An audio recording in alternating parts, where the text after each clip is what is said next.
اس نے ایک اور حکم دے کر سب کو حیران کر دیا۔ اس نے حکم دیا کہ یہ فوج یہی سے محاذ کوچ کرے گی، تمہارا ذاتی اور دیگر ساز و سامان اور رسد تمہارے پیچھے آئے گی۔ فوج کوچ کر گئی، جس کا مطلب یہ تھا کہ مصر فوج کے بغیر رہے گا۔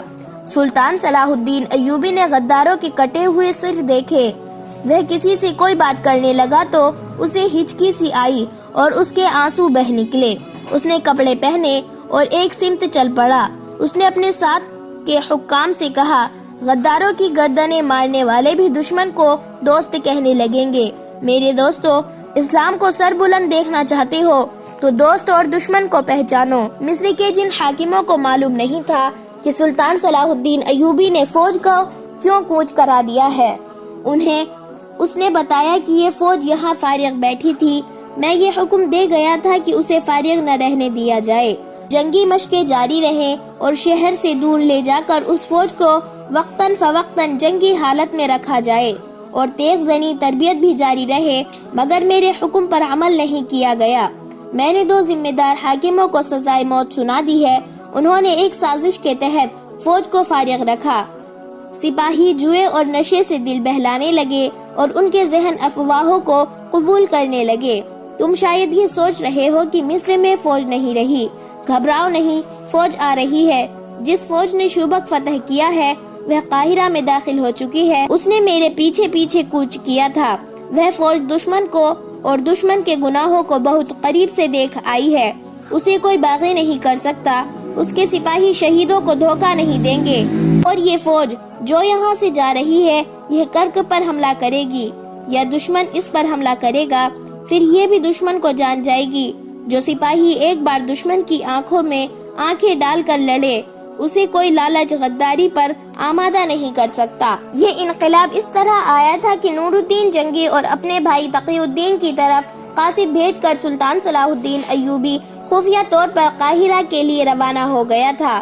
اپنے نائبین کو کمان دے کر اس نے سخت ہدایت دی تھی کہ اس کی غیر حاضری کی کسی کو خبر نہ ہو۔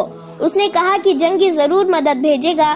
جیوں ہی اس کی مدد آ گئی، اتنے ہی اپنی فوج یہاں سے قاہرہ بھیج دی جائے، لیکن راستے میں پڑاؤ زیادہ نہ کرے۔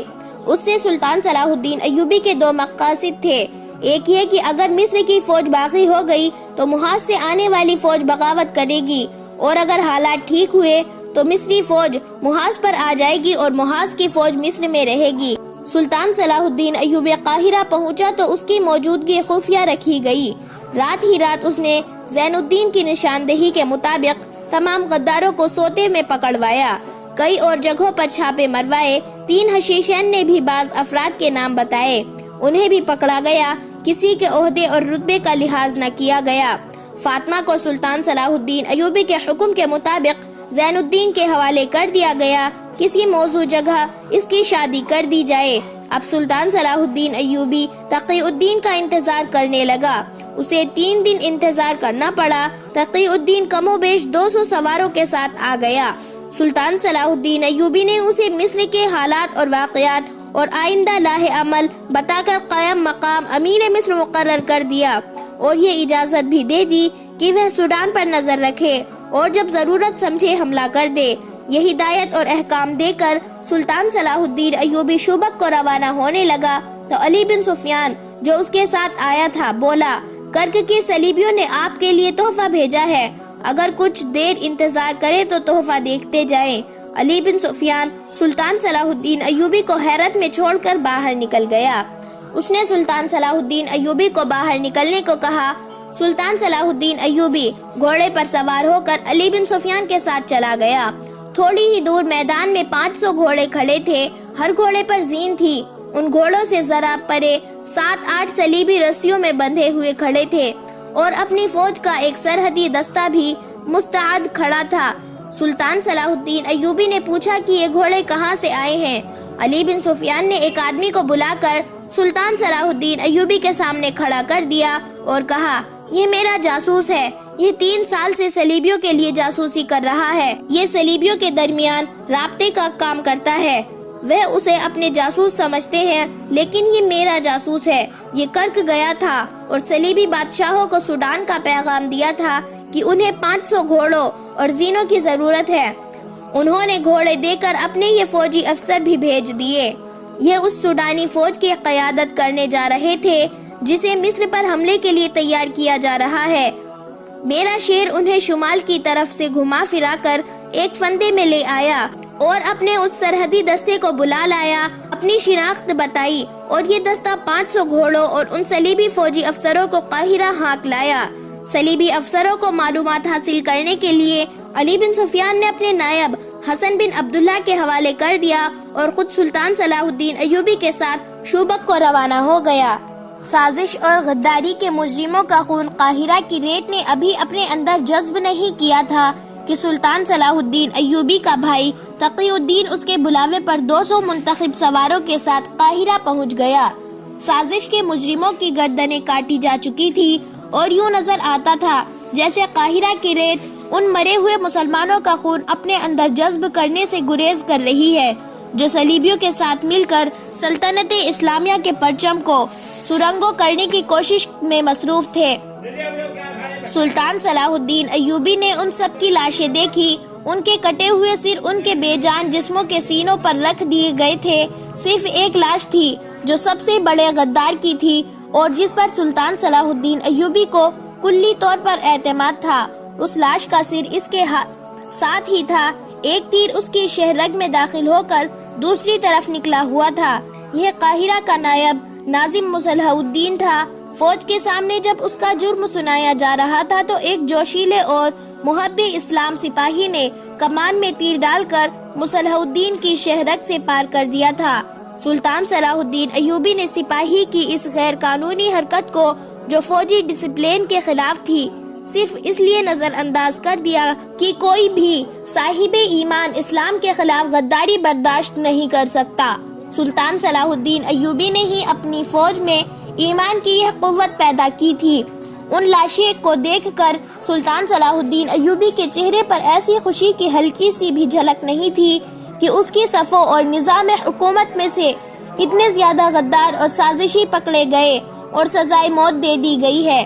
اس کے چہرے پر اداسی اور آنکھیں گہری سرخ تھی، جیسے وہ آنسو روکنے کی کوشش کر رہا تھا۔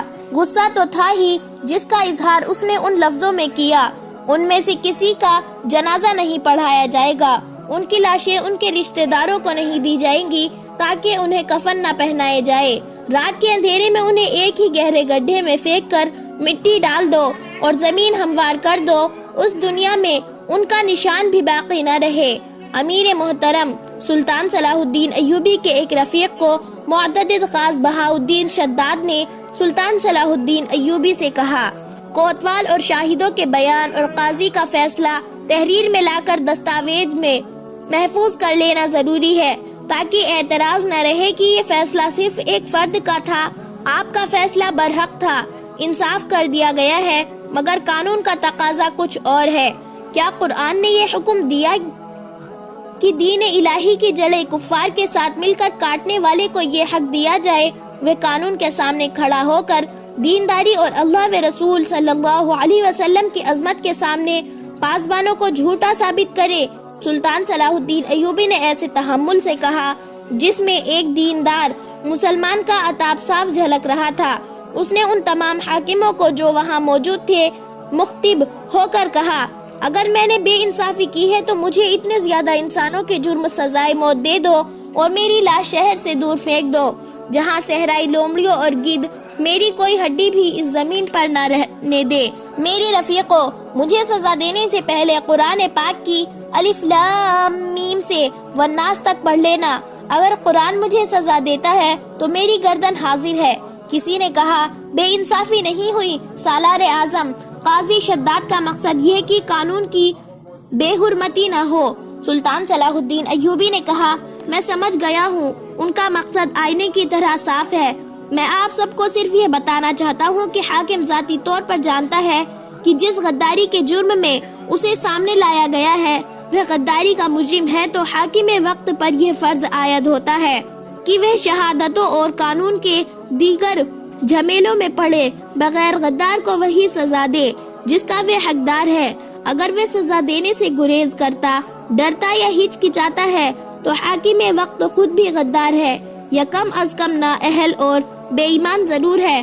وہ ڈرتا ہے کہ قاضی کے سامنے جا کر مجرم اسے بھی مجرم کہہ دیں گے۔ میرا سینہ صاف ہے، مجھے غداروں کے صف میں کھڑا کر دو، خدا کا ہاتھ مجھے ان سے الگ کر دے گا۔ اگر تمہارے سینے رب کعبہ کے نور سے منور ہے تو مجرموں کا سامنا کرنے سے مت ڈرو۔ تاہم میرے دوست بہاؤالدین نے جو مشورہ دیا ہے اس پر عمل کرو۔ کاغذات تیار کر کے محترم قاضی سے فیصلہ تحریر کرا لو۔ ظاہر ہے کہ یہ فیصلہ ان کا نہیں ہوگا۔ تحریر کر دیا جائے کہ امیر مصر جو افواج کا سالار اعلیٰ بھی ہے، اس نے اپنے خصوصی اختیارات استعمال کرتے ہوئے ان مجرموں کو سزائے موت دی ہے جن کا جرم بلا شک و شبہ ثابت ہو گیا تھا۔ سلطان صلاح الدین ایوبی نے اپنے بھائی تقی الدین کی طرف دیکھا۔ وہ بڑے لمبے سفر سے آیا تھا، تھکا ہوا تھا۔ سلطان صلاح الدین ایوبی نے اسے کہا، میں تمہارے چہرے پر تفکر اور تھکن دیکھ رہا ہوں، لیکن تم آرام نہیں کرو گے۔ تمہارا سفر ختم نہیں ہوا بلکہ اب شروع ہوا ہے۔ مجھے شبک جلدی جانا ہے، تمہارا ساتھ کچھ ضروری باتیں کر کے جاؤں گا۔ ناظم شہری نے کہا، جانے سے پہلے ایک حکم اور صادر فرما جائیے، جنہیں سزائے موت دی گئی ہے ان کی بیویاں اور بچوں کا کیا بنے گا؟ سلطان صلاح الدین ایوبی نے جواب دیا، ان کے لیے بھی میرے اسی حکم پر عمل کرو جو میں نے ان سے پہلے غداروں کے اہل و عیال کے متعلق دے چکا ہوں۔ بیواؤں کے متعلق یہ چھان بین کر لو کہ اپنے خاوند کی طرح ان میں کسی کا تعلق دشمن کے ساتھ نہ ہو۔ ہمارے یہاں زن پرستی نے بھی غدار پیدا کیے ہیں۔ آپ نے دیکھ لیا ہے کہ صلیبیوں نے ہمارے بھائیوں کو خوبصورت لڑکیاں دے کر ان کے عوض ان کا ایمان خریدا ہے۔ ان میں سے جو بیوائے نیک اور مومن ہیں ان کی شادیاں ان کی منشا کے مطابق کر دو۔ کسی پر اپنا فیصلہ ٹھوسنے کی کوشش نہ کرنا۔ خیال رکھنا کہ کوئی عورت بے سہارا نہ رہے اور باعزت روٹی سے محروم نہ رہے اور اس میں محتاجی کا احساس نہ پیدا ہو۔ یہ بھی خیال رکھنا کہ ان کے کانوں میں کوئی یہ نہ پھونک دے کہ ان کے خاوندوں کو بے گناہ سزائے موت دی گئی ہے۔ انہیں ذہن نشین کرا دو کہ تم خوش قسمت ہو کہ ایسے گنہگار خاوندوں سے نجات مل گئی، اور ان کے بچوں کی تعلیم و تربیت خصوصی انتظامات کے تحت کرو۔ تمام اخراجات بیت المال سے لو۔ غداروں کے بچے غدار نہیں ہوا کرتے بشرطے کہ ان کی تعلیم و تربیت صحیح ہو۔ یہ سب مسلمانوں کے بچے ہیں، ان کی تعلیم و تربیت ایسی ہو کہ ان میں محرومی کا احساس پیدا نہ ہو۔ کہیں ایسا نہ ہو کہ باپ کے گناہ کا کفارہ بچوں کو ادا کرنا پڑے۔ سلطان صلاح الدین ایوبی کو واپسی کی جلدی تھی۔ اسی فکر یہ تھی کہ اس کے غیر حاضری میں صلیبی کوئی جنگی کارروائی نہ کر دے۔ نور الدین جنگی کی بھیجی ہوئی کمک تو وہاں کرک اور شبک کے علاقے میں پہنچ چکی تھی۔ قاہرہ کی فوج ابھی ادھر جا رہی تھی، لیکن ان دونوں فوجوں کو اس علاقے سے روشناس کرانا تھا۔ اس نے اپنے دفتر میں جا کر اپنے بھائی تقی الدین، علی بن سفیان، اس کے نائب حسن بن عبداللہ کوتوال، غیاث بلبیس اور چند ایک نائبین اور حکام کو بلایا۔ وہ زیادہ تر ہدایت تقی الدین کو دینا چاہتا تھا۔ اس نے اجلاس میں اعلان کیا کہ اس کی غیر حاضری میں اس کا بھائی تقی الدین قائم مقام امیر مصر اور یہاں کی افواج کا سالار اعلیٰ، اور اسے اتنے اختیارات ہوں گے جو سلطان صلاح الدین ایوبی کے اپنے تھے۔ سلطان صلاح الدین ایوبی نے اپنے بھائی سے کہا، تقی الدین، آج سے دل سے نکال دو کہ تم میرے بھائی ہو۔ نااہلی، بدکاری، بد دیانتی، غداری یا سازش اور بے انصافی کا ارتکاب کرو گے جو اسی سزا کے مستحق سمجھے جاؤ گے جو شریعت کے قانون میں درج ہیں۔ سلطان صلاح الدین ایوبی نے کہا، صرف مصر کو نہیں، یہ خطرے سلطنت اسلامیہ کو درپوش ہے اور اسلام کے فروغ اور سلطنت کی توسیع کے لیے بہت بڑی رکاوٹ ہے۔ ہمیشہ یاد رکھو کہ کوئی بھی خطہ جو سلطنت اسلامیہ کہلاتا ہے، یہ کسی ایک فئی کا گروہ کی جاگیر نہیں، یہ خدائے عز و جل کی سرزمین ہے، اور تم سب اس کے پاسباں اور امین ہو۔ اس کی مٹی کا ذرہ ذرہ تمہارے پرس امانت ہے۔ اس کی مٹی بھی جب اپنے کام میں لانا چاہتے ہو تو سوچ لو کہ تم کسی دوسرے انسان کا حق تو نہیں مار رہے، خدا کی امانت میں خیانت تو نہیں کر رہے۔ میری باتیں غور سے سن لو تقی الدین۔ اسلام کی سب سے بڑی بدنصیبی یہ ہے کہ اس کے پیروکاروں میں غداروں اور سازش پسندوں کی تعداد بہت زیادہ ہے۔ کسی قوم نے اتنے غدار پیدا نہیں کیے جتنے مسلمانوں نے کیے ہیں۔ یہاں تک کہ ہماری تاریخ جو جہاد اور اللہ کے نام پر جنگ و جدل کی قابل فخر تاریخ ہے، غداری کی بھی تاریخ بن گئی ہے۔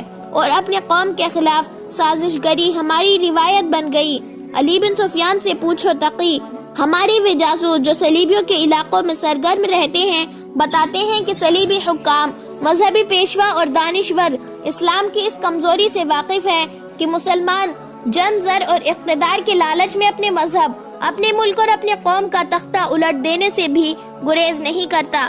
سلطان صلاح الدین ایوبی نے اجلاس میں شرکا پر نظر ڈالی اور کہا، ہمارے جاسوسوں نے ہمیں بتایا ہے کہ صلیبیوں نے اپنے جاسوسوں کو ذہن نشین کرایا ہے کہ مسلمان کی تاریخ جتنی فتوحات کی اتنی ہی غداری کی تاریخ ہے۔ مسلمانوں نے اتنی فتوحات حاصل نہیں کی جتنے غدار پیدا کیے ہیں۔ رسول اکرم صلی اللہ علیہ وسلم کی وفات کے فوراً بعد خلافت پر ایک دوسرے کے خلاف لڑنے کے لیے اٹھ کھڑے ہوئے۔ انہوں نے اقتدار کی خاطر ایک دوسرے کو قتل کیا۔ ایک خلیفہ یا امیر مقرر ہوا تو خلافت اور امارت کے دوسرے امیدواروں نے اس کے خلاف یہاں تک سازشیں کی کہ اسلام کے دشمنوں تک سے درپردہ مدد لی، اور جس کے ہاتھوں میں خلافت اور امارت آ گئی اس نے ہر قائد کو قتل کرایا، جس سے اقتدار کو خطرہ محسوس ہوا۔ قومی وقار ختم ہو گیا اور ذاتی اقتدار رہ گیا۔ پھر تحفظ اسی کا ہوتا رہا۔ سلطنت کی توسیع ختم ہوئی، پھر سلطنت کا دفاع ختم ہوا اور پھر سلطنت سکڑنے لگی۔ صلیبی ہماری اس تاریخی کمزوری سے آگاہ ہے کہ ہم لوگ ذاتی اقتدار کے تحفظ اور استحکام کے لیے سلطنت کا بہت بڑا حصہ بھی قربان کرنے کو تیار ہو جاتے ہیں۔ یہی ہماری تاریخ بنتی جا رہی ہے۔ تقی الدین اور میرے رفیقوں، میں جب ماضی پر نگاہ ڈالتا ہوں اور جب اپنے موجودہ دور میں غداروں کی بھرمار اور سازشوں کے جال کو دیکھتا ہوں تو یہ خطرہ محسوس کرتا ہوں کہ ایک وقت آئے گا کہ مسلمان تاریخ تحریروں کے ساتھ بھی غداری کریں گے۔ وہ قوم کی آنکھوں میں دھول جھونک کر لکھیں گے کہ وہ بہادر ہے اور انہوں نے دشمن کو ناکو چنے چبوا دیے ہیں، مگر در پردہ دشمن کو دوست بنائے رکھیں گے، اپنی شکستوں پر پردے ڈال رکھیں گے۔ سلطنت اسلامیہ سکڑتی چلی جائے گی اور ہمارے خود ساختہ خلیفے اس کا الزام کسی اور پر تھوپیں گے۔ مسلمانوں کی ایک نسل ایسی آئے گی جن کے پاس صرف نعرہ رہ جائے گا، اسلام زندہ باد۔ وہ نسل اپنی تاریخ سے آگاہ نہیں ہوگی۔